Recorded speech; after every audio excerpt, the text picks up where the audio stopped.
अपना कर्म खुद को भोगना होता है।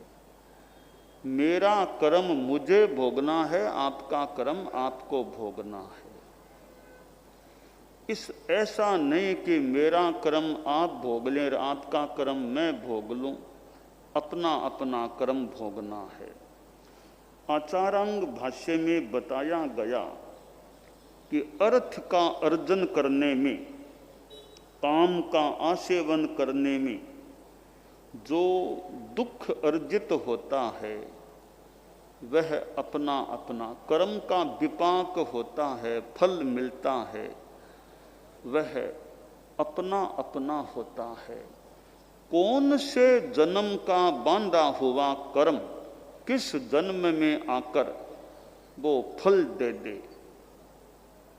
पिछले कोई जन्मों के कर्म भी आदमी को वर्तमान जीवन में फल देने वाले, कई जन्मों पहले का कर्म उदय में यानी फल देने वाला वह बन सकता है। एक कांटा भी चुभ गया,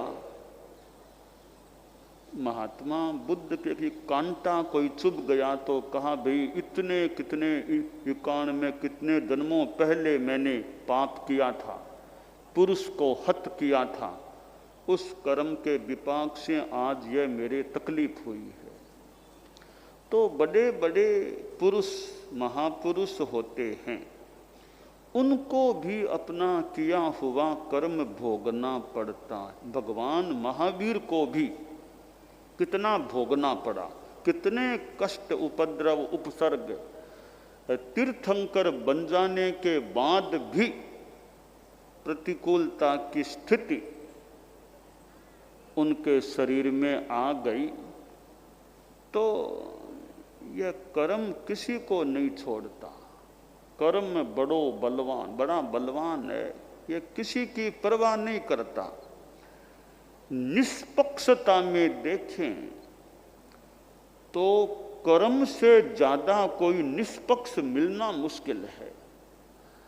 कि पक्षपात कर लिया उसने, पक्षपात फैसला देने में पक्षपात कोई कह दे, पर कर्मवाद ऐसा है, कर्म वो कोई पक्षपात नहीं करता। बड़े से बड़ा आदमी है तो उसको भी फल देता है, छोटे से छोटे आदमी को भी कर्म अपना फल दे देता है। इसलिए ऐसा लगता है कि निष्पक्षता में किसी का उदाहरण देना हो तो कर्म से बढ़िया यानी इससे ज़्यादा कोई निष्पक्ष कौन मिलेगा। इससे ज़्यादा कि जिसने कर्म किया उसको फल मिलना है। क्या अविद्या नामन्तस्तिमिरा मिहिरद्वीपनगिरे